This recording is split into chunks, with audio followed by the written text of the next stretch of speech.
Okay, let's hear from you again. Yes, in the blue shirt there. Thank you. My question is about regulation of the label. I would be concerned that customers can go into a store, they can pick up all the items on the shelves and pick the one with the lowest footprint. Is there any way that they can actually, is there any requirement, I guess, that the footprint of competing products available in other stores is actually displayed? Otherwise, there's a very real risk of greenwash and consumers believing that they're doing something good when actually they may well just be buying the best of a bad bunch. Okay, I think that one, we'll start with you, Tom. How do you avoid greenwashing the consumer? There is no regulation in place. There is a standard, PAS 2050, and that's great. And if you actually footprint a product to PAS 2050, then it's a pretty good sign that it's been done properly. In the absence of regulation, it's fair to say that a product that actually has got a carbon footprint on it is a product where the brand, the manufacturer, has bothered to work it out. And overwhelmingly, the research says that whether you understand the number or not, the fact there is a number on the product and that it is a number that's been calculated properly is a positive. But it also carries with it a commitment by the company to reduce that carbon footprint over time. So you know that whatever you're starting with, that company has made a commitment to reduce that carbon footprint over time. So it's pretty much the case that today, anything that has a carbon footprint on it is good in the sense that the company cares enough, it's done the measurement, it's reduced. Should there be regulation in the way that there was for British Standard, for instance? There is a case for making regulation. I think it's challenging until we have proved at scale that carbon footprinting is cheap enough to be done widely on pretty much all products and robust enough, interestingly, to be taken as a point of comparison between products. Right now, the first journalist who picked up a packet of crisps and said, how do you get 80 grams of CO2 out of a packet of 34.5 grams of crisps? It took a bit of explaining. And then the light bulb went on and out came the article saying everything that we buy has a carbon impact. It's a question of understanding how big that carbon impact is. So big communication message first. Then it's, and are crisps big relative to my daily allowance or relative to other things I might choose to eat and drink? Well, very quickly, you only have to look at a few carbon footprints to work out where the hot spots are. But getting to the point where individual products can be discriminated between on the basis of the carbon footprint actually on them, I think is, we're still some way from having the market penetration for that to be real. So right now, probably not. The only country, interestingly, where we've been asked to partner with the country in making this possible with a view to it being mandated through regulation is Korea, not the UK. Ruth, should there be regulation? Well, I think at the moment, regulation would add a huge amount of cost. And in a time where customers are struggling to pay for their products, it seems not very clever to add a big financial burden to the way in which these products are produced. I think there is a great case for more people participating in the carbon labelling project, because that will bring the cost down for everybody and that will make it possible to do for many more products, and that will give a lot more choice to the customer in terms of actually understanding this product is better than another product.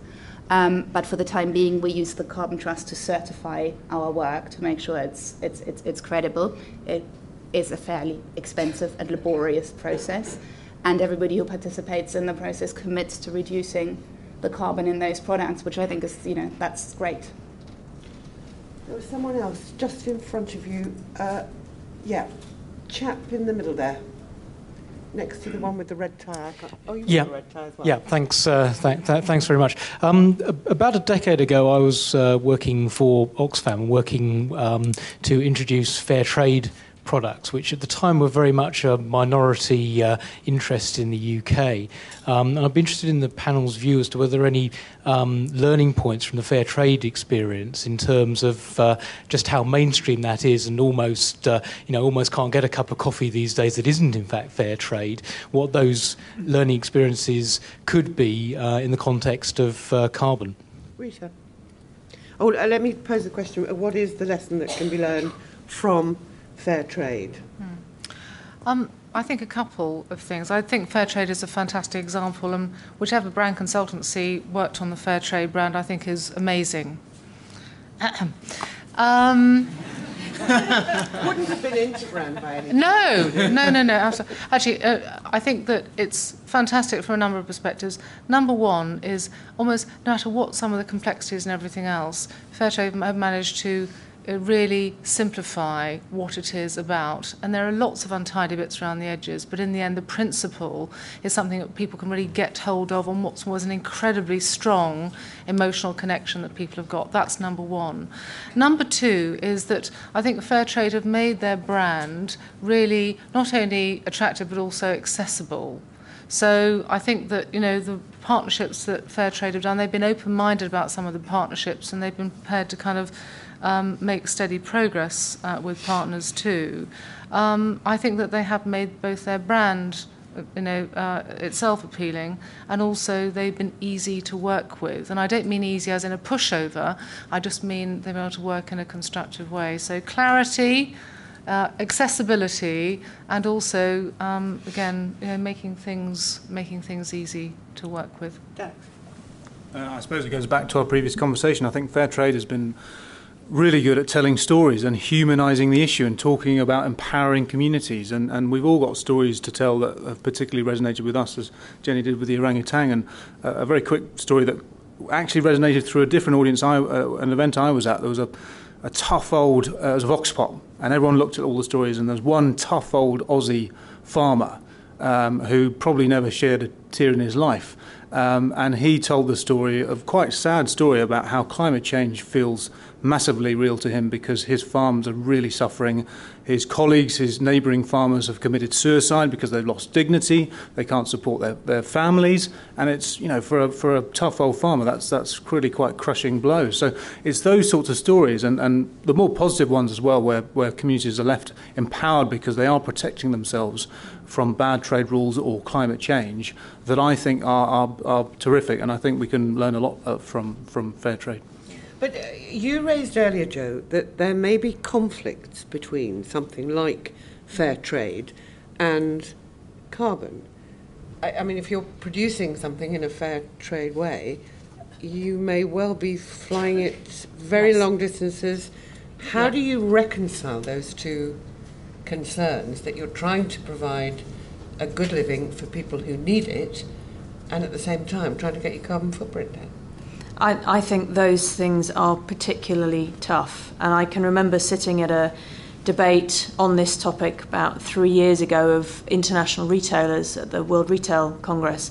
And they were talking about that exact issue of communities in Kenya who were just starting to drag themselves out of poverty by having found a market to produce vegetables which were then sealed in plastic bags and air freighted back to the UK to be sold. And if you follow the carbon argument, you would never fly vegetables across the world just so that we could have spring greens in December. You wouldn't do it. But if you stop doing it, then those communities fall back into poverty. The schools that they were just starting to open, the food they were just starting to be able to buy, they stopped being able to do it.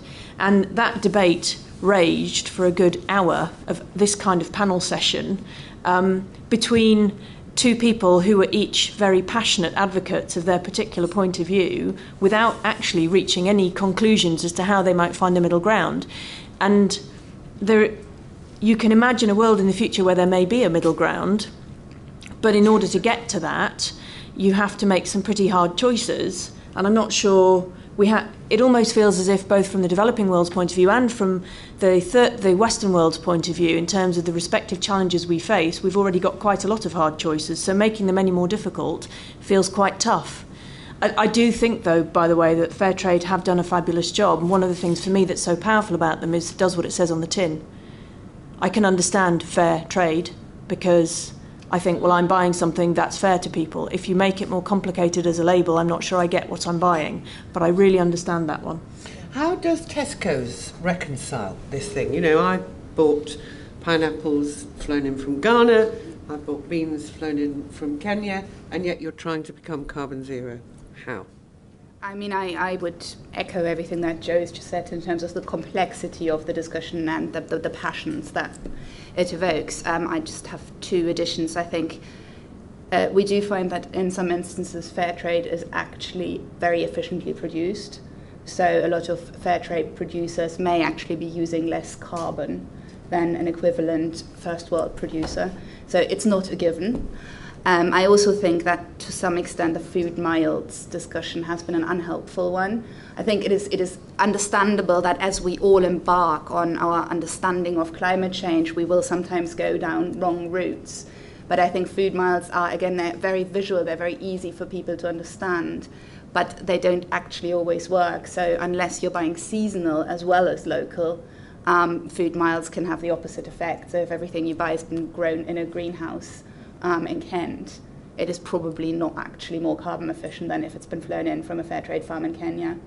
So again, I think the carbon footprinting process is a hugely helpful tool in this process because it does actually pinpoint all of these different issues.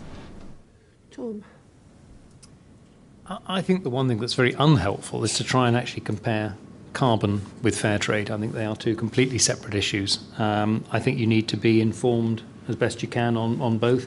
And if there is a trade-off to be made, and thank heavens it isn't very often a negative trade-off, as Ruth says, more often than not, actually, you can see the two things going hand in hand, that's fine. But I really do think it would be horribly confusing to the consumer to try and somehow tie fair trade values to environmental values, because they're not necessarily consistent. So I think you've actually got to explain both if it's relevant, and explain it as clearly as you possibly can.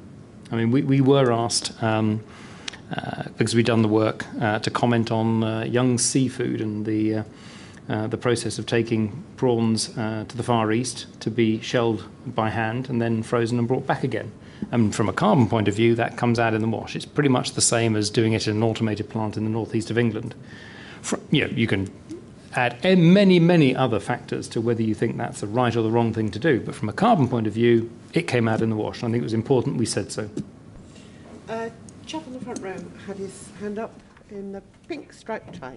Hi. I was just wondering how we would, I suppose, argue against consumerism. We're in a society where we're actively actually encouraged by all the advertising and everything else to buy the latest and greatest product. I'm thinking iPhones and the latest LCD TVs and these sort of things, where the carbon footprint is in the manufacturing of the product, correct me if I'm wrong, where if we can discourage consumerism and get people to make things last longer, that would reduce the carbon footprints of the products and the personal carbon footprints. But we're being encouraged by a government to spend more. Okay. How would we discourage consumerism? Dax, I think that's one for you to start on. Oh dear. This is a tough one. I think, first of all, the well-being agenda is gaining momentum, isn't it? I mean, we're so focused on GDP and economic growth, we've forgotten what it's all supposed to be for. And it's supposed to, actually, Gordon Brown said on Sunday, markets are there to serve us, not the other way round. I thought that was quite sort of impressive from him. So that sounds wrong. I thought that was good anyway. So one advert that sort of springs to mind, which doesn't directly answer your question, but I'll waffle on anyway. IKEA is one of those few adverts I've seen where they sort of market themselves as, actually, if you come and shop with us, you're spending a bit less. You don't have to work as hard to pay off the bills, and you can spend more time at home with the family. And I thought that was quite interesting. They're actually selling quality of life with the family by sort of shopping responsibly-ish at IKEA. So I think somehow we need to get onto the quality of life, the well-being agenda, and sell those things while connecting people to the understanding of all the issues we've been talking about, and try to shift towards that. The commercial interest for the corporate brand is the thing to perhaps tackle. I'm not sure spending time with the family is much fun if you're trying to assemble an IKEA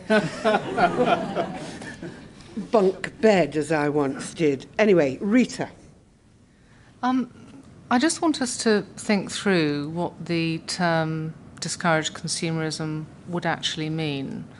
I mean, certainly when we're all going through the credit crunch and all the crisis surrounding that, etc., and I saw lots of articles in newspapers saying, we need to stop buying. In fact, I was just listening, Vivienne Westwood was on the news the other day. I don't know if anyone heard her, but she started saying everyone ought to stop buying any clothes for 6 months.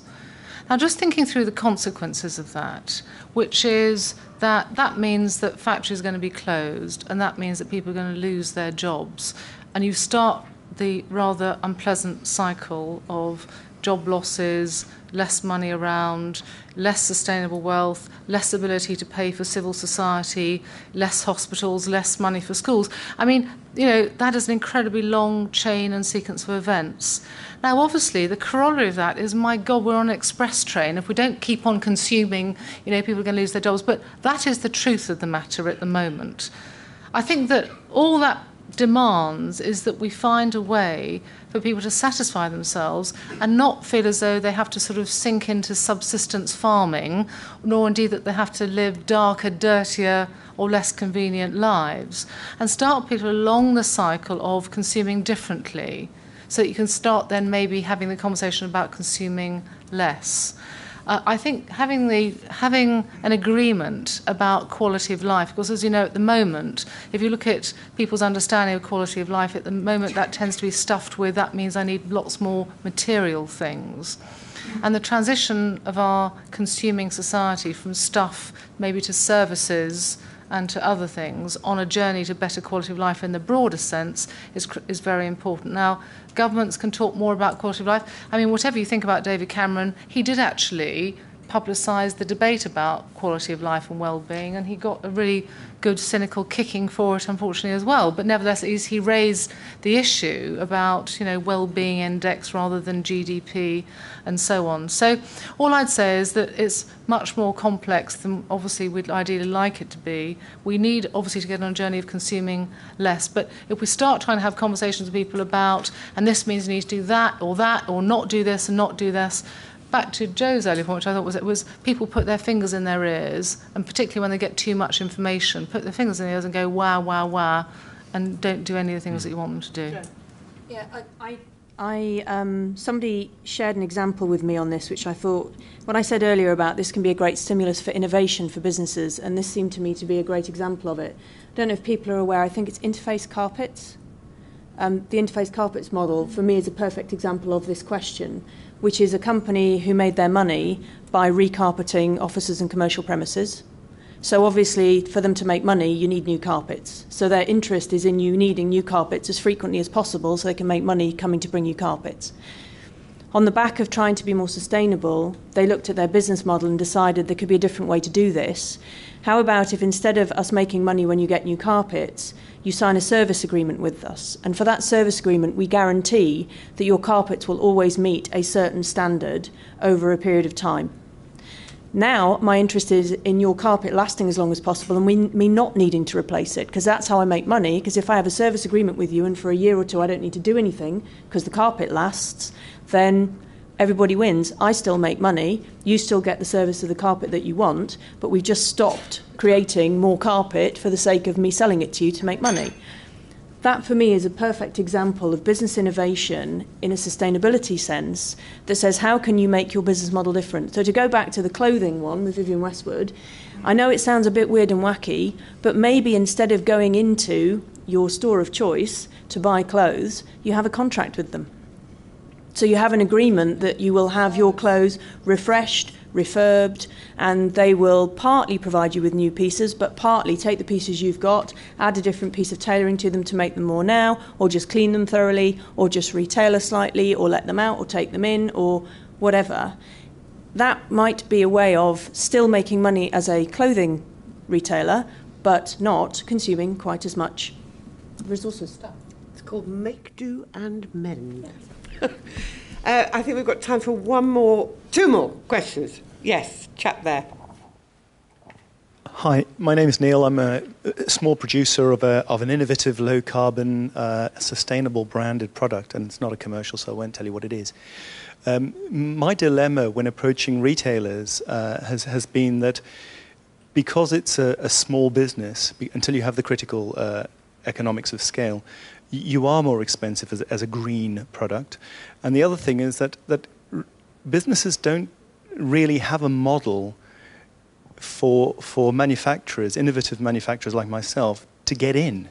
Because you delegate that down to a buyer who's generally a junior buyer, And it becomes the junior buyer's massive risk to take a gamble of his or her career on a product which the world hasn't seen, to stick it on the shelf. And I found it interesting, Joe, you spoke about how B&Q worked with a producer of a product which the world hadn't seen to champion that. And I suppose my question is for Ruth, is there a route in to the most successful retailer in the land? Is for the lady from Tesco. How does a small, at the moment, expensive, low-carbon producer get onto Tesco's shelf? And whilst I have the mic, just while you're thinking of that one... No, you've had enough. I am being ruthless now. Go on. Okay, well, aside from the obvious answer, which is to give me your card as we leave, I think you do highlight an important structural issue here, because if we are going to make the changes on the scale that we need to make changes, we need to actually incentivize everybody in the business to build carbon into the way in which they make commercial decisions. So having just set ourselves a target to reduce carbon in our products by 30%, we've just embarked on a very complicated journey of understanding how we do exactly that, namely incentivize our buyers to look at the carbon in a product and to make that part of their negotiation with a supplier. It's a road that isn't well travelled, and it will take some time to work it out. We've done it to some extent on packaging, because it's easier on packaging, because packaging is a cost to both the supplier and to us. And so we're trying to work out the commercial currency to do this. But in the meantime, we do speak to small suppliers. We do a lot of work with local suppliers, so we've got a model of doing that where local suppliers actually can sell through their local store, and we can pick that up later. You give her your card. Okay. And chap here had something to say. Just to pick up some points that were made earlier, what can the government do versus what the corporate branding can do? And what I see the government can do straight away and have a very positive impact is adopt the calorie model that Ruth's mentioned before, and say, well, this is an individual's carbon budget, and that would be the target that each one of us would go for, would strive to achieve. What is missing is obviously the footprinting, and Ruth mentioned that I think 300 products have been... 500, sorry. 120 we've labelled, yeah. Out of how many does Tesco stock, for example? Many more. And so my question to you, Ruth, and to Tom, and to everyone else on the panel is how quickly can we footprint the economy, and in order to give everyone the information they need to focus on their individual carbon budgets? It's another one for the lady from Tesco to start, I think. Well, I think it goes back to the same point actually I was making just now, is we actually need to build carbon into the processes by which we buy. And we've done it very efficiently with calories, and we now need to work out how we can make sure that rather than what we do at the moment, we have a small dedicated team and a big dedicated budget, to actually footprint individual products. What needs to happen is that in exactly the same way as with calories or with food hygiene issues, that simply becomes part of the process in which a product is produced and bought. We're some way away from that, I think, and we need to work. I think maths is the other question, because one of the reasons why it's so expensive is because the database is pretty limited.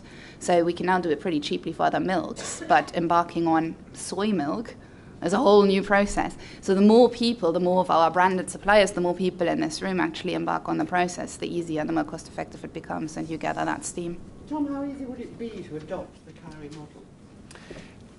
I think it depends whether you want to be able to measure to the last calorie or not. If you're prepared to say, actually, there are some choices you can make in terms of your lifestyle that will allow you to materially reduce your carbon footprint, we can probably do the analysis to give you that advice without necessarily footprinting the thousands of products that would underpin that, to a reasonable degree of certainty. And we can probably do that realistically across everything that we do in life in the next 5 years or so. That's perfectly reasonable. I think Ruth is absolutely right. The challenge, though, is to make that something that people will just come across time after time after time. They will start to pick it up. The good news is that the cost and the effort required to footprint something comes down very, very quickly. So once you've done one brand of potato snack, frankly, it's pretty easy to do another brand of potato snack, and you just roll out category by category, and that becomes quite straightforward. And it's not the size of the organisation that leads that scale always. I mean, the cheapest carbon footprint we've actually done so far is a very small clothing manufacturer who happened to have a lot of data. They really understood their product and their supply chain. And they came to us and said, look, we reckon this is the calculation. What about it? And that was to my knowledge at least, the cheapest carbon footprint that was ever calculated was actually a very small SME producing clothing. So it's possible, it's going to take some time, but everybody can do it. Yeah, I was just going to say, I guess referring back to one of my comments at the very beginning, whilst I think this is very important, I guess I would be quite concerned if what we went down was a route of purely carbon footprinting and therefore purely targeting people on carbon. Because in my experience, and the B&Q one was very pertinent, what we found was we needed to label products so that people understood, yes, what the carbon footprint might be, but also were they made from recycled products? Could they be recycled themselves? Did they generate electricity? Could they save electricity? Could they save water?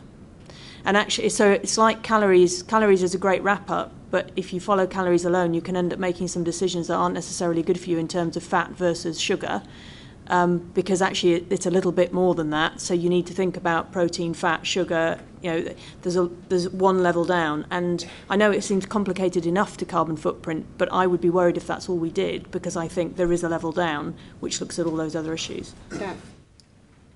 I think it's coming, actually. I mean, if you think about it, heavy industry has been hit with the cap and trade in Europe. Now lighter industry is coming into play with the carbon reduction commitment. People are already talking about personal cap and trade. So I think it will come, actually, but we just need to get to a smart point first. And so we've all got calculators, and we feel ours is quite accurate and upbeat, and we're sort of suggesting that people need to get down from 10 to 2 tonnes of carbon per year, and people need to choose how to get there, whether it's food or jewellery is hugely carbon intensive, as we all know, or your travelling habits or holidays.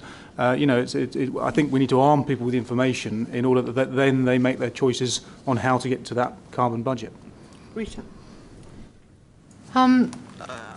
I mean, it's incredibly complicated. I remember for years working on the eco-labelling fiasco, and which descended into recrimination and bitterness and all those other things because people couldn't agree.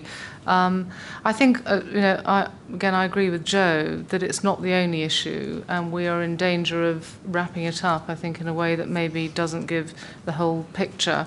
I think the last thing I'd say is that I know in research, people, consumers, they always say, as almost like a knee-jerk response, I want more information. If you ask them to do something, they always say, well, I need more information on that. To be frank, it's bollocks that people want more information. I mean, people aren't going to stay awake for that much longer, to absorb all the information supposedly that they're asking for and that we want to throw at them. The truth is, people want to know. And coming back into the beginning of the debate, which is, that's the role of trusted brands. So to give advice, to edit for their audiences, for their consumers, to edit choices and to bring the kind of trust and reliability, integrity that their consumers want from them.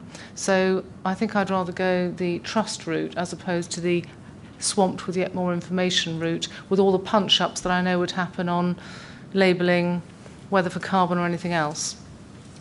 Thank you, Rita Clifton, Tom DeLay, Dax Lovegrove, Joe Kenrick, Ruth Girardet, and to all of you for your contributions. I gather you will all be going home by public transport. Thank you. Good night.